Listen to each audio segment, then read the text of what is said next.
Hey folks, I hope y'all are having an absolutely lovely day. So there's two things that I've been focusing on today. Mostly imagination, the inner child, doing work, spiritual work that helps to empower us and better us.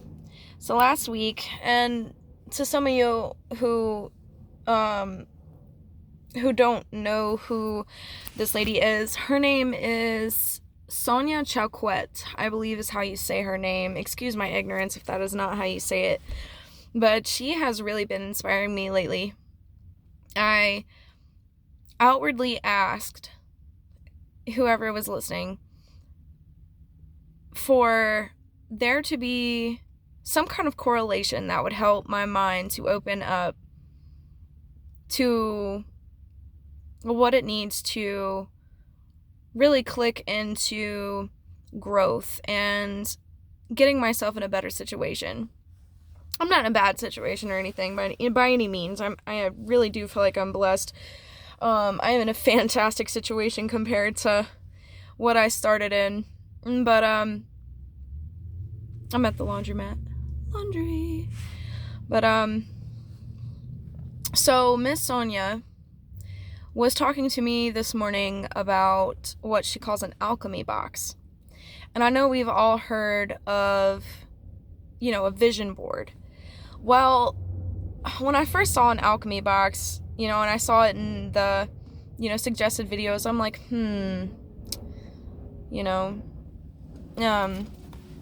I've kind of been staying away from alchemy just simply because, probably just because of ignorance. And I felt like for so long, like there's so many things that I hold myself back from looking into because I feel like there's something I've got to do first. There's something that I have to acquire, or there's something that I have to wrap my head around before I can jump into this or jump into that. And I keep having this little voice. It's very little voice, by the way, which I just started hearing like 2 weeks ago, maybe. Like, oh, no, you don't. Every time I say, oh, well, I have to do this first. No, you don't. You can start exactly where you're at right now. That's what it keeps telling me. Which, of course, sounds legit, right? Well, it was beautiful how it happened. So, and reading this book here, and then I'll get back to what I was saying, but reading this book right here is what inspired me to talk to YouTube about it. So, when she first started this video, she referred to imagination as a human superpower. I believe that, humans have superpowers. I mean, good grief. Have you seen a skyscraper before? Have you seen cars and trucks? It's fantastic, the things. Humans are my favorite animal, by the way. But, she said the biggest superpower that we have as human beings is our imagination. So, in my mind, the first thing that my mind went to was, okay. Being able to imagine myself in that house, in that car, with that job, with these freedoms, with these skills, with this self-respect, so on and so forth, just like everybody else. Well, most everybody else, I believe is going to be the biggest and the first step to achieving those things for myself. And the main motivating factor for me is my children. Honestly, I was just telling my partner about this the other day. I really feel like if I didn't have kids, I would probably still be traveling, roughing it out there. But I'm not, and that's okay too. I've got 2 children, which put a fire to my ass, and it seems like I don't with my track record, it doesn't really seem like I get a whole lot of anything done unless I have a fire to my ass. So, and I'm sure that's the majority of people, but it's annoying nonetheless. So, back to imagination. So, like I say, the vision board versus an alchemy box. And stay with me here. That I kind of talk in squares and then it turns into circles. So y'all will understand if y'all can watch more of my videos. So the correlation there, a vision board is like a flat, it's like a 2D manifesting tool. So you've got your board, your board there, and you like stick up there, you know, pictures of this and pictures of that and words and glitter and stamps and whatever you're into, you know, poems, pieces of literature, whatever. And a alchemy box is like a 4D. I would call it a 4D vision board. Excuse me. Because it's not just something that pops out at, you know, it's not like a pop-out book. You've got all of the sides of your box, right? You go get a shoe box. Basic rundown of what an alchemy box is you get your shoe box, it needs a lid, and you decorate it, and you put a lot of intention into it. Excuse me. I don't know if y'all heard that, but excuse me. And then you put the pictures, the words, along the outside, which represents your external world. And then you have the things that you put on the inside, which is your internal world. You know, if you want more peace and happiness and quiet, you know, you can do that on the inside of the box. Well, again, it's full of your intention. It's full of the things that you're trying to manifest, the things that you want to bring to you. So the whole purpose of it is obviously to bring intention toward, you know, bring light towards the things that you want to see in your life, both externally and internally. But the absolutely beautiful thing to me about that is that it helps to awaken your creativity, your imagination. And what I love about that is that it helps to activate that side of your brain. You know, spiritual stuff aside, let's talk science here. It helps to activate that side of your mind, your side of your brain that likes to imagine. It likes to do things hands-on. And see, people talk about children like they're somehow different than adults. They're not. We are children. One of my best friends, he's like 73, 72, 73 this year, I believe, or this coming year. And he's a child, you know, and there's no negative connotations. That's the biggest disappointing thing to me, is like there's a negative connotation that and it seems to have blossomed out of high school when everybody is like, oh, you're childish. Like, you know, of course there's a fine line there, but like I said, it gained a negative connotation. And I believe that is incorrect. I mean, work with me here. Like, there are definitely people who act childish, and it's not okay for them or anybody around them, society, their heart, but I'm assuming everybody knows what I'm talking about here. So we're grown up, and we're told not to act childish. We're told not to act foolish, like it's the same thing. I believe acting a little bit foolish sometimes is good for you. So, in this book here, the one that I was showing y'all, in the very beginning, in the very first chapter, he's talking about, like, I want to read it verbatim, because it's really the thing that got me going. Let me read it for you.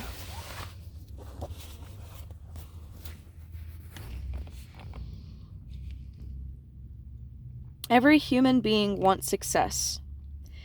Everyone, let me see.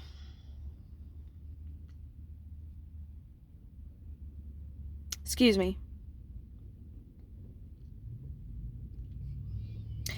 Nobody enjoys crawling or living in mediocrity.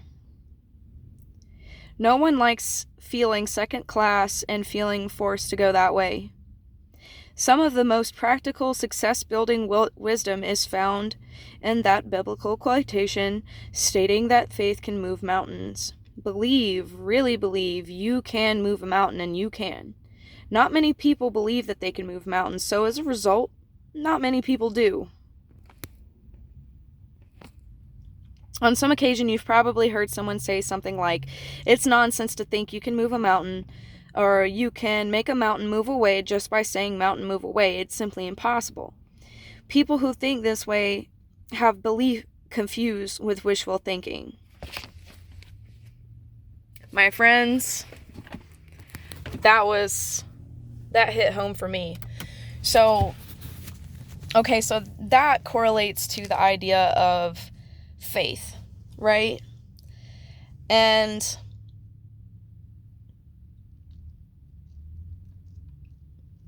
I'm sitting here, I'm trying to think. I don't believe faith and imagination are like the same thing per se, but they kind of are. And I'm sure a lot of, agnostic people would probably appreciate that. But I kind of think it's along the same lines, but it's not quite the same thing. So what I'm thinking is, all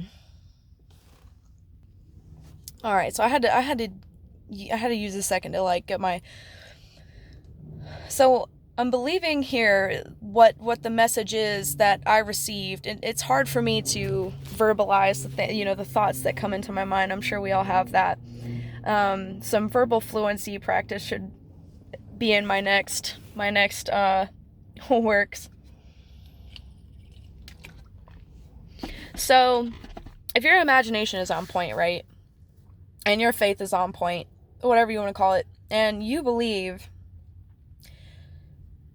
that you are capable of doing something, then you are way ahead of the majority of people. A lot of, most people, especially people that I was growing up around, they, that's why I quit talking to my, God, I hate to say this kind of stuff out loud, but when I was talking to my family, my very close family, saying, well, I want to do this, I want to do that, I'm seeing people, bringing in X amount just by doing X or Y and Z, right? And a lot of people shake their heads at me. My immediate family are older people. My folks weren't, brand spanking new. That they weren't teenagers bringing me into the world. They were all grown adults, and which has definitely got its perks. I'm not talking shit about them. I love my people, but they swore up and down you can't, the people who do artwork, they're artists and they have a natural gift. If your parents, let's say you're in your 20s, right, and you tell your parents, well, I'm gonna quit my McDonald's job and I'm gonna go sell my artwork on Etsy. There's artists on Etsy making, plenty of money to live comfortably and still have savings and still be able to afford their passion. Art is expensive, by the way, but just buying the materials.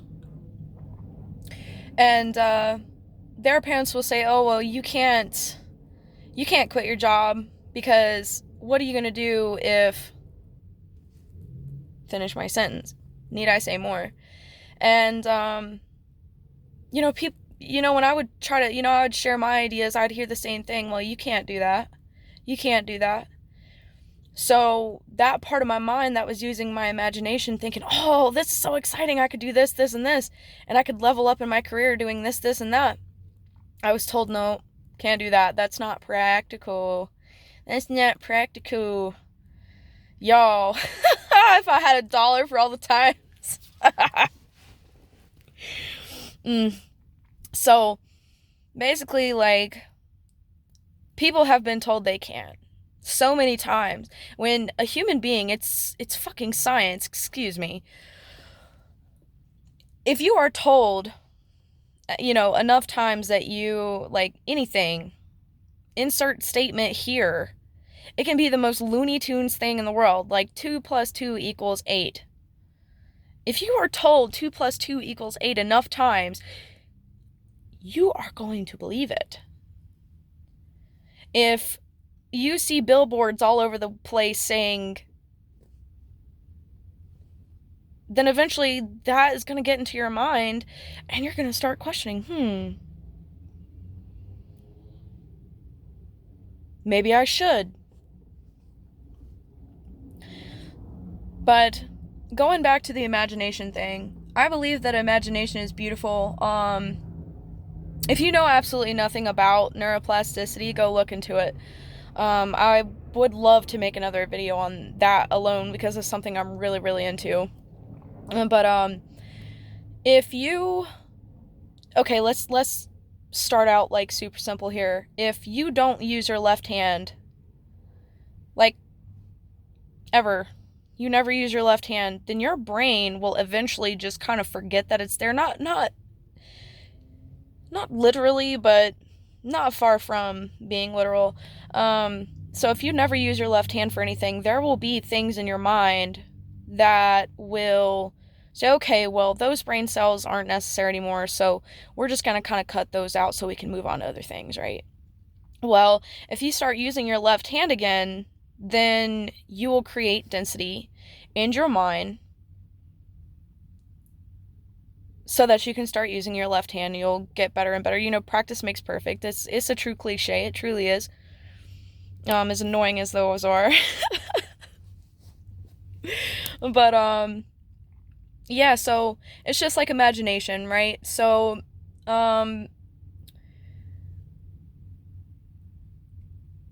if you, every single day, you choose, well, I've got this, like, let's say that you really want to get into meditation. You want to get into a mindset every single day where you can be very efficient. You want an efficient, clear mind.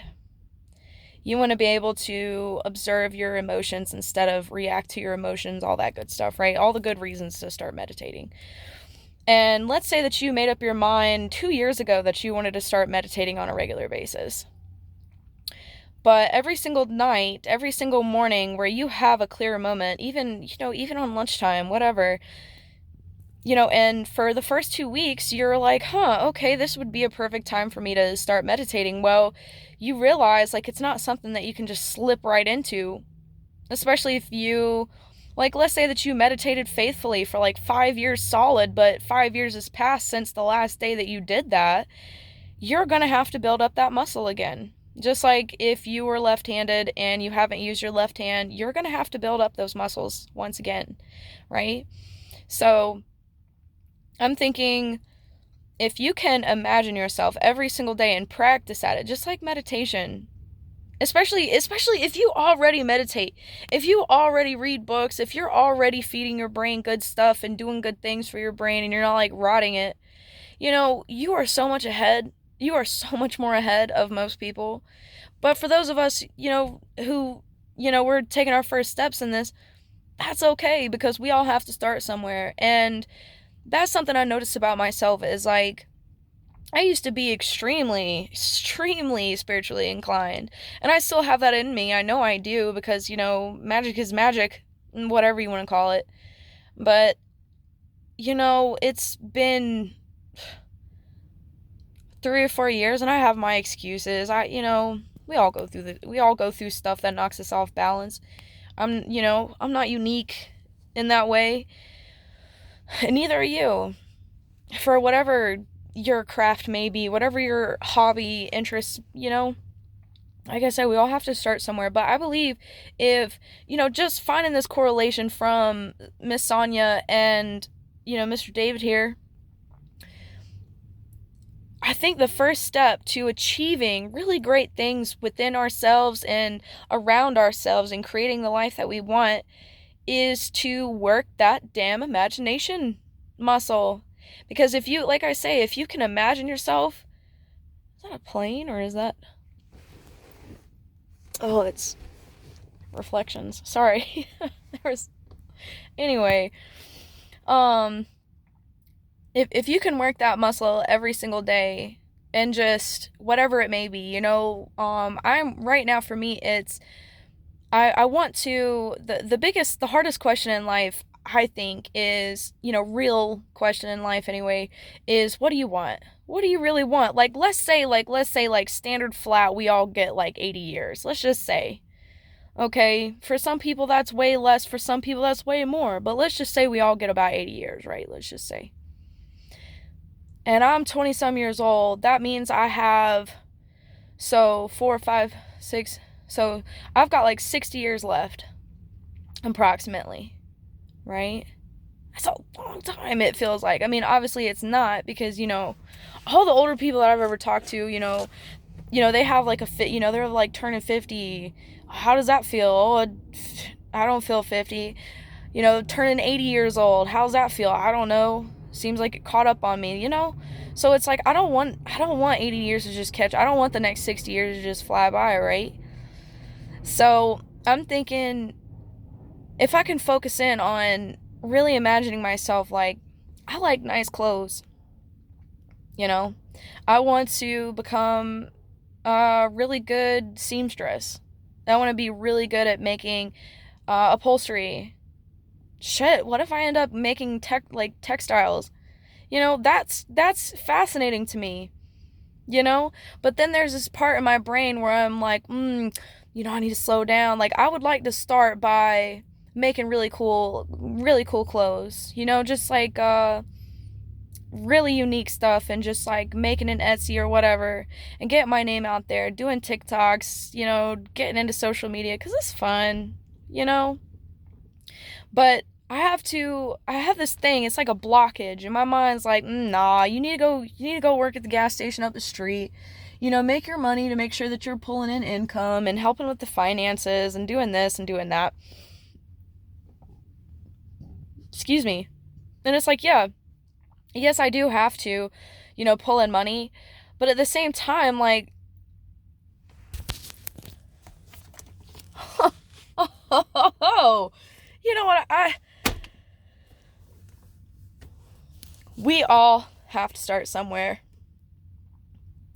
And I believe there's a very good balance that we can all find within ourselves where we don't have to chase our tails anymore. I believe there's ways that we can educate ourselves and learn to build muscles in which enable us to fight the fight and be strong and be courageous and be faithful. And I think it's just like exercise. If you are absolutely out of breath just going up the stairs, then every day you should, just practice, doing a little lunge, then practice walking around in circles, and then you can start going up 2 stairs, and then the next day 5 stairs, and the next day 7 stairs, and so on and so forth. It's just like that, but it's upstairs. It's in your mind. Pun intended. But yeah, I love you guys. Bye.